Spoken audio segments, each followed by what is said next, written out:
Hello and welcome to the Divorced Dadvocate. I am Jude Sandoval and I am so excited today to welcome Alan Dumonceau.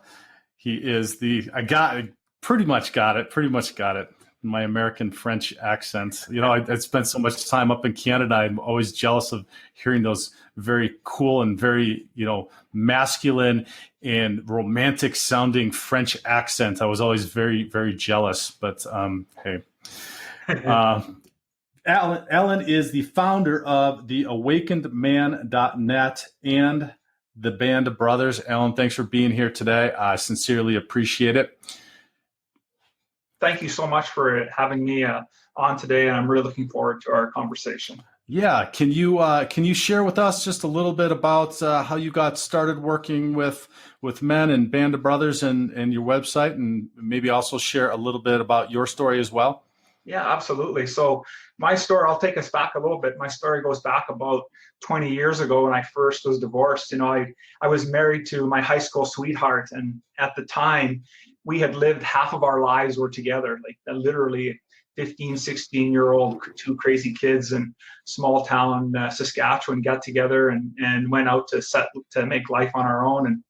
And of course, being young and foolish and trying to do things, we just, life just started to happen for us. Kids came in, bought a house, things just started to the pressure started to mount, and we just ended up by not being able to make it, unfortunately. And so, my dream of having us have matching cups of water with our teeth in them, on our bed, on our headboard, that dream died that day, almost 20 years ago. And it really started me on a process thinking about what went wrong, because I was actually pretty successful at work in my work and career.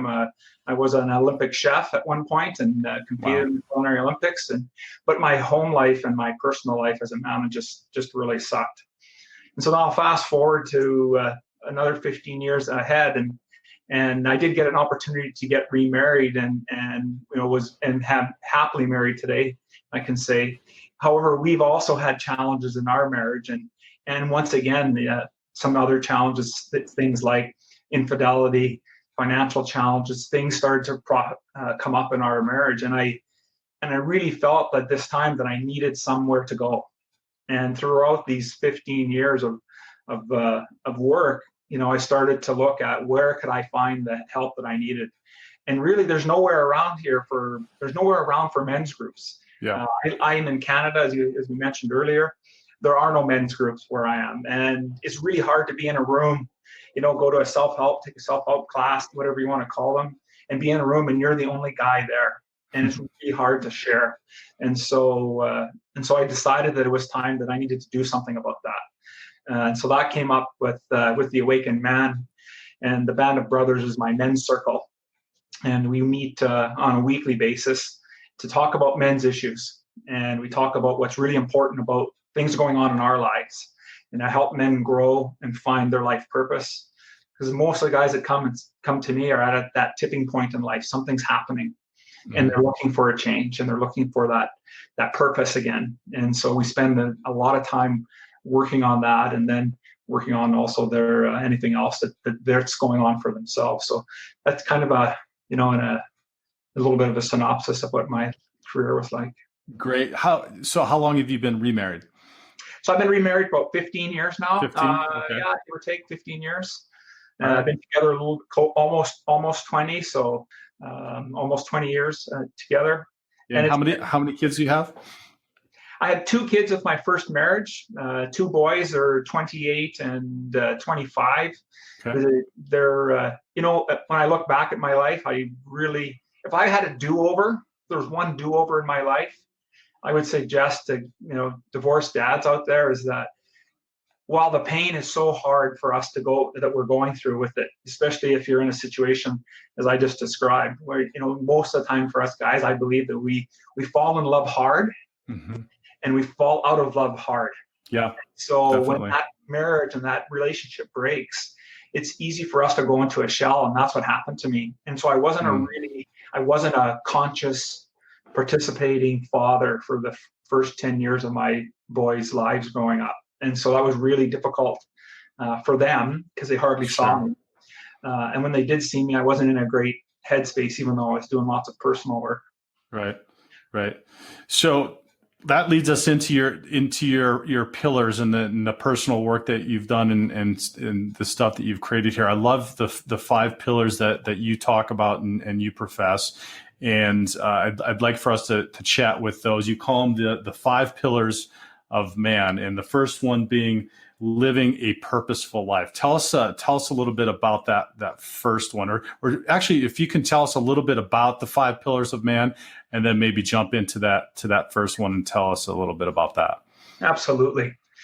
So when I started to think about how to, what was my life journey like, going through being divorced and then having to rebuild my life and the challenge that I was going through, what were the things that were important for me? And some of us may have heard a thing called the wheel of life, mm-hmm. or the wellness wheel, it's called. And so I looked at that framework or that concept, and when I started to write down all the things that I've done and the places that I've worked at, or the courses that I've taken, and the training, then this started to come together. So what most important to me was having a life purpose. And mm-hmm. so that was an area that I spent a lot of time on. And then I thought, well, what are the other areas that I've struggled with? Well, for sure, relationships. I really struggled with what the relationships were like in my life, and not just with my spouse. Because then I thought, well, yeah, the spouse relationship, that partnership one, is so critical. And so that needed its own module, it needed its own pillar. And then I looked at well, what was happening with my identity? Like, as I said earlier, I was really successful at work, but my personal life sucked. Mm-hmm. So my identity as who I was as a man was really shaken. And then finally, I looked at all of and I call it the psychology of connections, but it's really about all the relationships in our life and the relationships that have defined us and how did they impact who I was. And so that's how I came up with these 5 pillars. It was kind of a marriage of a few different concepts, and we go pretty in depth with each one. Yeah, I think I haven't been through your course, but I believe that leads into some more specific virtues, and you go very deep into some of those specifically, correct? Yeah. So one of the other modules we do is, and you touched on it there on the virtues, is I call them precepts. Precepts. Values. It's similar terminology. All have slightly different meanings, but they were really, when I looked at everything, what were the things that really resonated with me? What are the most important values and virtues that I hold?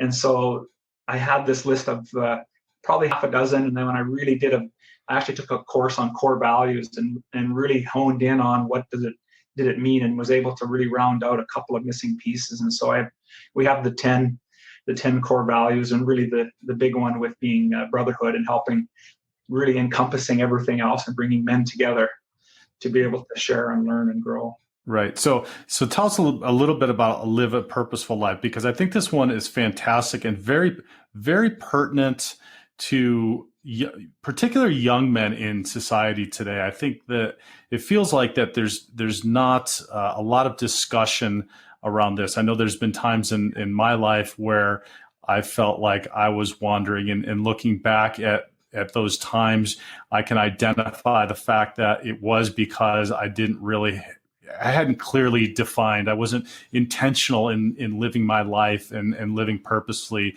And since then, and Dr. Jordan Peterson talks a lot about this, living purposefully and having, goals and being intentional. And even if that's very small, in that I'm going to just do something today that is of a benefit to me, like get out of bed and make my bed, or whatever it is. I think it's a great message. Share with us about that. Yeah, bang on. Jordan is one of my favorite authors and go-to guy when I'm looking for that little piece that he just has a knack of being able to really explain it well. Well, when I think about, and I agree with you, I think the challenge for a lot of us, and myself, I'll go back to my experience, is that I think we're very one-dimensional in our lives as men. We format our identity either with our job, or mm-hmm. maybe it's with our partner, or like a specific relationship or something, but we don't have a fully developed vision or purpose for why we're doing something. yeah, it's more than just, the kid question, hey, what do you want to be when you grow up? Mm-hmm. I lived what I wanted to be when I grew up. I always wanted to be a chef. I wanted to be Jack Tripper, really. That was the thing. So Yeah. hopefully a few of the gentlemen that pick up the Yeah. call will want to know that name.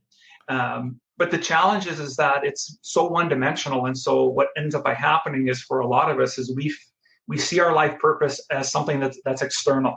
Mm-hmm. It's something happening outside of us. So our locus of control becomes outside. And guess what happens when we do that? We're never happy. Right. And we never have the fulfillment in our life because it's not from within. And Jordan would talk a lot about that. Like, why are you getting up? Right. And we touched a little bit earlier on Marcus Aurelius and Mm-hmm. the Stoic philosophy. And while the Stoic philosophy sometimes gets a bad rap in terms of the man box, and we'll talk about that later, I think it's important that as men, we have a fully well-rounded purpose, like why we're truly doing something. So what I do in this module is I take the guys through 12 lessons. We start really in deep stuff, doing work with Moore and Gillette's book with Warrior, King, Magician, Mm-hmm. Rubber. And we go in depth with each of the archetypes, spend a week with exercises and some training stuff to do with that. We get into shadow work with the gentleman. I find by the time I put the shadow work purposefully about the 5th or 6th week in the module, because it's usually by about that time that everybody's starting to get comfortable with each other. And once we do that module, I got to tell you, like, the room lights up. After that, guys are in it, because now, for the first time in their lives, a lot of these guys are going, I have that problem too. I didn't realize that I'm not the only guy that's suffering with this issue. Right. So shadow work is really huge. So you hit on a lot of stuff just within that first pillar, which we obviously don't have time to go in depth with, unfortunately.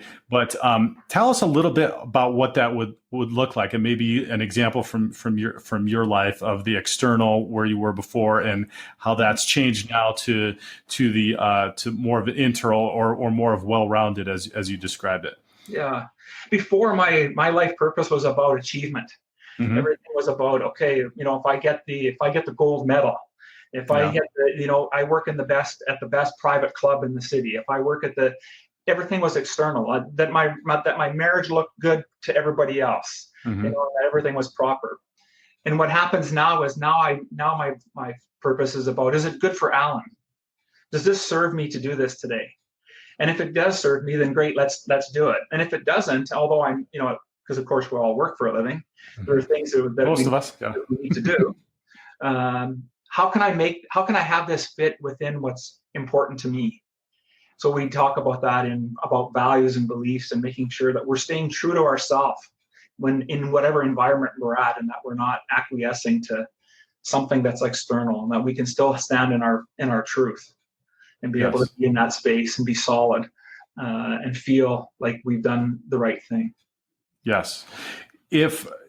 So obviously we want people to come take your course and do that. But if somebody out there is listening, a newly divorced father going through something that's challenging, divorce is challenging, but going through a challenging divorce, or just finished with a divorce, and this resonates with them, what is a resource, like a quick resource? I would tend to agree with you that Jordan Peterson's his book 12 Rules for Life is a really fantastic book, and it kind of talks about that. And do you have any other resources somebody might just be able to touch on and to take a look at on this living a purposeful life? Yeah, you know what? I read a couple of really good books. I know one of them that I worked on, even though the divorce happened, was Winning Your Wife Back.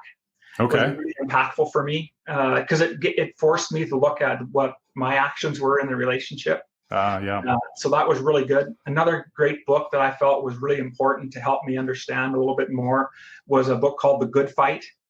It's done by Les Parrott and his wife, and it all, because those were two areas in my marriage, that in my first marriage, was that we just weren't great communicators, and we just weren't great at being a couple on our own.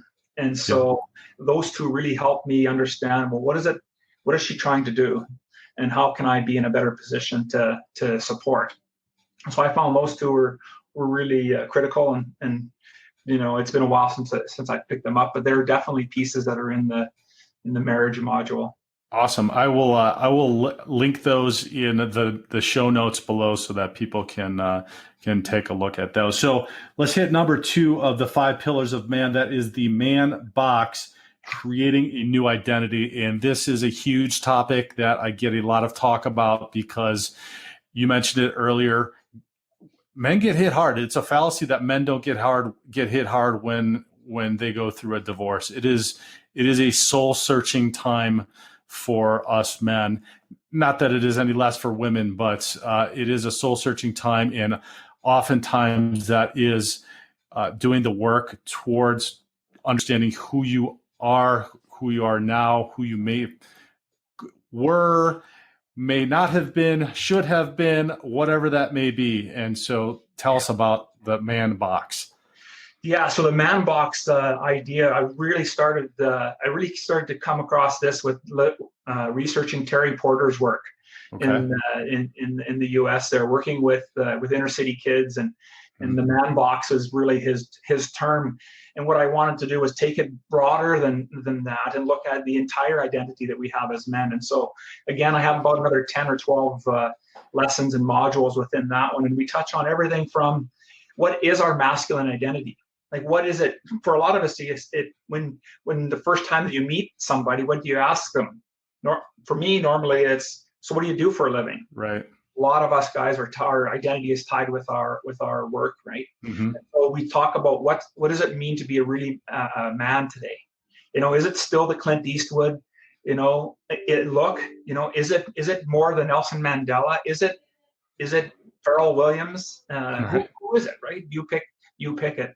And I'm not suggesting that any one of them are good or bad role models. What I'm suggesting is that all of us men have flaws at some point, and it's up to us to decide what makes sense for us from a masculine perspective. Then I go through things like triggers. We go through expectations, understanding how the expectations that we have in relationship have impacted that relationship and how it's impacting ourselves. We go through our meanings of success. Again, it was an issue that I had. I thought I had to have this certain vision, and really it was an external thing that I could never get to. We go into Terry Porter's work with prejudice and race beliefs stuff. We talk about the objectification of women, how we see them as sex objects, and we get into sex and porn and how that has been affecting us, because that was something that affected my marriage and needed to be addressed. And then we get into coping with grief. I lost my best friend about 3 years ago. That was my father-in-law. And it was so hard, to go through that experience. And again, where do you go? Again, as guys, you do the grief counseling, all that, but it'd be nice to be able to be in a place where you could share. And sometimes our friendships just aren't that close that we can do that.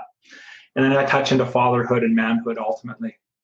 That's how long is this course? So, and also I'm going to restate that I'll have all of the links and information to your courses in the show notes below, so that anybody that's interested can click on that. How long does your course take? And kind of give us a little bit about, we're going off a little bit off the number 2, but I want to know, because so much of what you're talking about is so deep, and there's so much to it. Obviously, we're not going to be able to talk about it today, but I want to encourage people to know what it is, so that they can reach out to you and get into it, because it's all incredibly important information and self-work.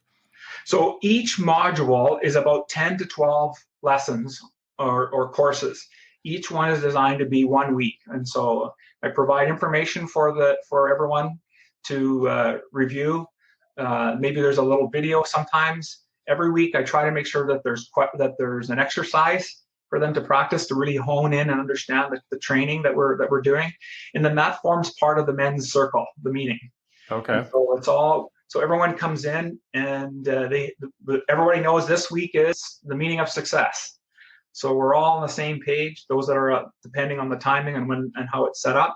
And then we meet as a group to talk about that, and then go through the course material. Sometimes the guys are so into it that they want to do another week. Hey, I'm cool with that. whatever resonates with what the team or the group needs, and that's what we do. Okay, awesome. So the third pillar then is the psychology of connections. Tell us about that. Yeah, and this is really about all of the relationships that are in our life. And so each one of these lessons, we go through the importance and the impact that we've had with relationships with our mother, our father, where we are in our family dynamics, like the sibling piece, and how that has impacted us.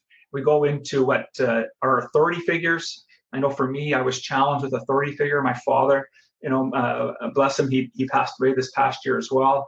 And he was just a hard man, right? He came out of that hard era where you worked hard, he was hard, and we just had to know that he loved us. He didn't tell us; you just had to know. Right. And I don't know if anybody else has a dad like that, but that was my dad. And so we talk about what that relationship and how that impacts us as fathers. Mm-hmm. We have our own father relationship, and we do touch a little bit in this module on the relationship with our spouses and women in general as well. And again, that is, I think, another misconception that men don't care about these connections and these relationships, and maybe there has been some of that. You mentioned the Stoic philosophy and ideals, and some of our fathers. I know my father was not very expressive of feelings and emotions. Didn't know how. Yeah. Just flat out didn't know how. Didn't mean that he didn't love us, loved us in our own way. Yeah. Eventually I came to realize and understood that. But there is this fallacy that we don't want to get in touch. And it feels like there are more and more men that are doing this work, that are getting in touch with that are really trying to understand, because I know my parents were divorced. I never, ever wanted to be divorced. And when I got a divorce, it was like, all right, well, what the hell went wrong? What did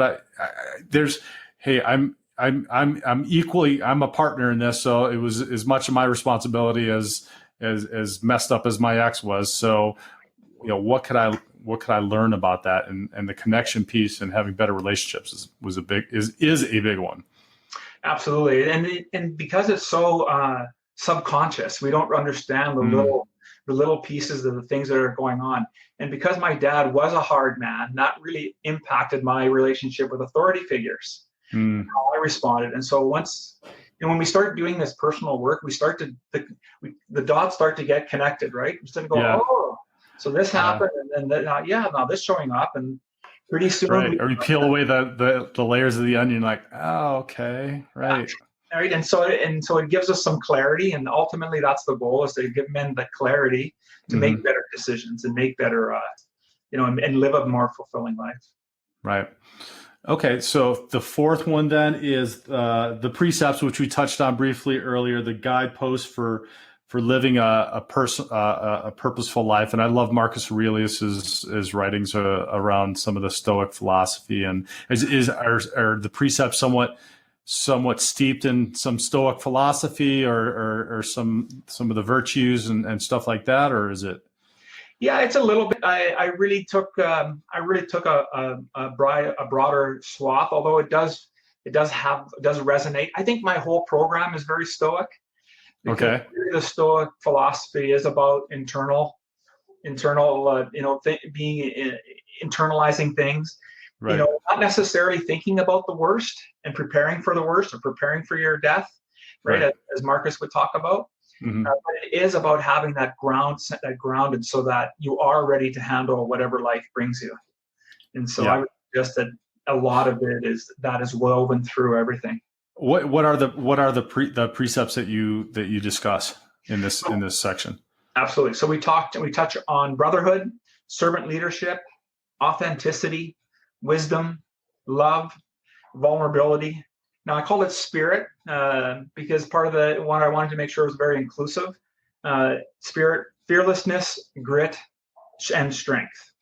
And so all the little pieces that tie into what make us as men today. So it sounds very similar to Stoic philosophy and Aurelius's writings around, you describe it as guideposts, and that's essentially what he's described his writings are that, you live these virtues and and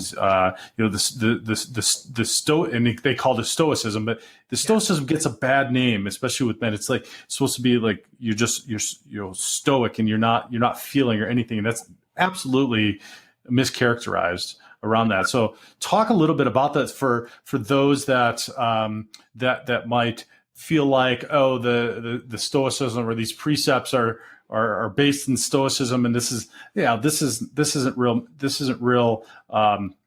How would we say it?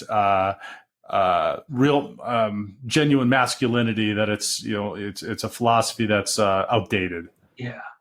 Well, see, a lot of people misinterpret stoicism to equal emotionlessness, right? Right. And that's not what it's about. Right. What stoicism is about having the fortitude and the wherewithal to be in control of your emotions, not to be emotionless, but to have the wherewithal. It's similar to the original meaning of the word meek. So when in the Bible phrase, they talk about the meek inheriting the earth. Mm-hmm. And I learned this from Jordan Peterson, and talked about meekness. The original intent was, think of it as the warrior who has the sword, knows how to use it, but has the strength and to know not to use it. Right. And to me, that combination of thinking about what stoicism is about and being able to act from a place of control. Some of the more, and people may not get this connection, and hopefully they will after this, but Viktor Frankl teaching is very stoic, right? So is Stockwell. So is Stockdale's book. When you read, they describe it as existential, but it's there's a lot of repackaging of a lot of the Stoic stuff in a lot of modern day psychology, etc. So I find I think that's the nuance, and that's why it also has been giving masculinity a bad name. Yeah. Right? Because a lot of times masculinity is where they go masculinity, it's Stoic, it's John Wayne. That's not good. No, that's a really surface level discussion. I think you have to look at, do guys act that way? 100%, right? Sure. What I teach is is for men how to be emotional, how to be in the emotion, how to feel into the emotion, how to express the emotion in the right way, at the right time, in the right amount, with the right person.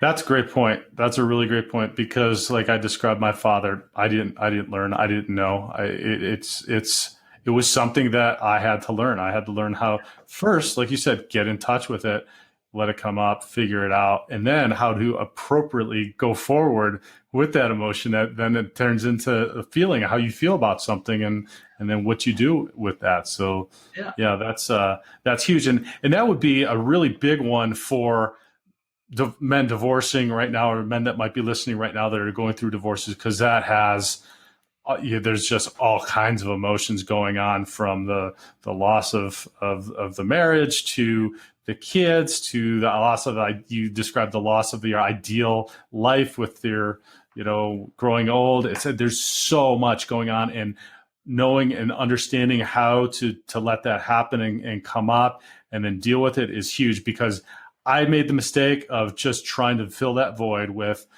all kinds of other stuff. And God knows there are all kinds of things out there in our modern day society that you can fill in all of those feelings, or ignore all of those feelings with. And, doing this work around the precepts or the virtues, I think would be a good one, and learning how to deal with those feelings.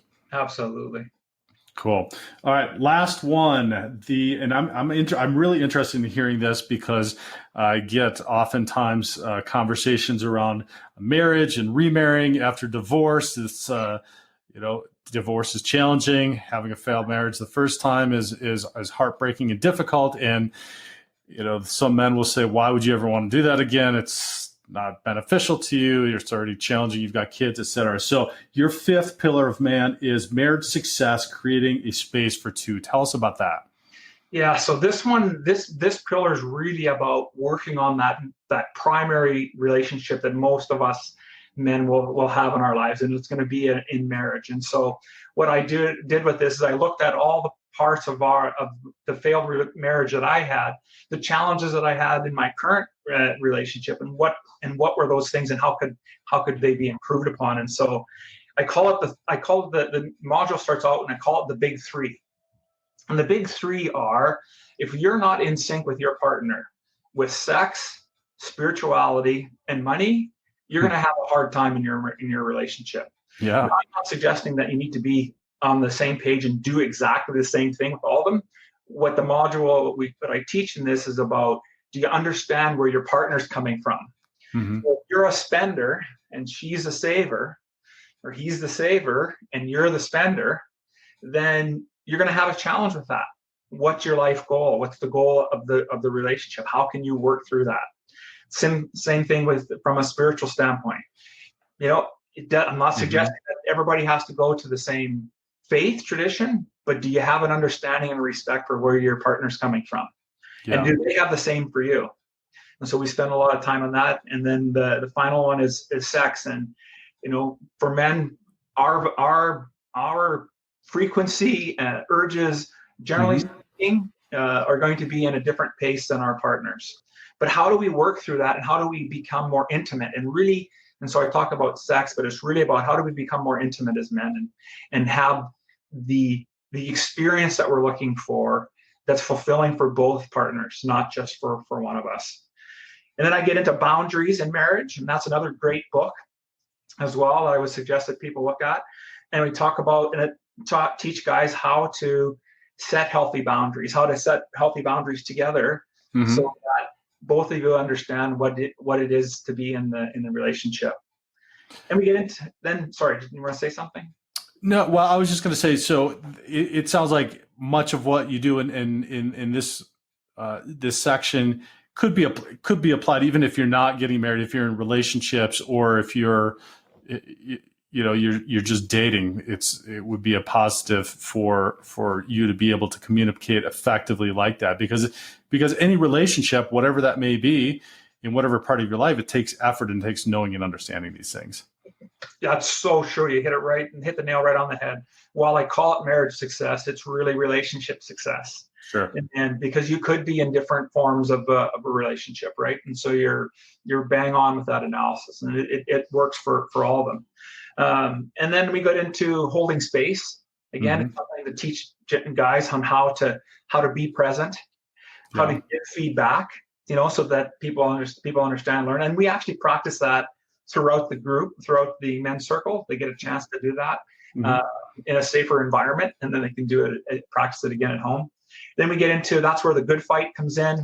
I do some work on the good fight, on how to properly have that argument and that fight with it, using the Les Parrott's work. And then I get into the cheater. I call it the cheater lesson, and it's about how many of us have been in relationships where infidelity was either the death of it, or you're trying to work through it.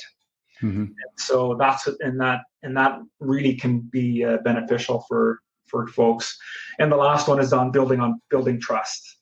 And so what does that trust look like overall? And it's more than just, especially if you've gone through an infidelity or financial, maybe there's an addiction challenge within the relationship, helping to build trust. And what does that framework look like for both couples, both people in the relationship?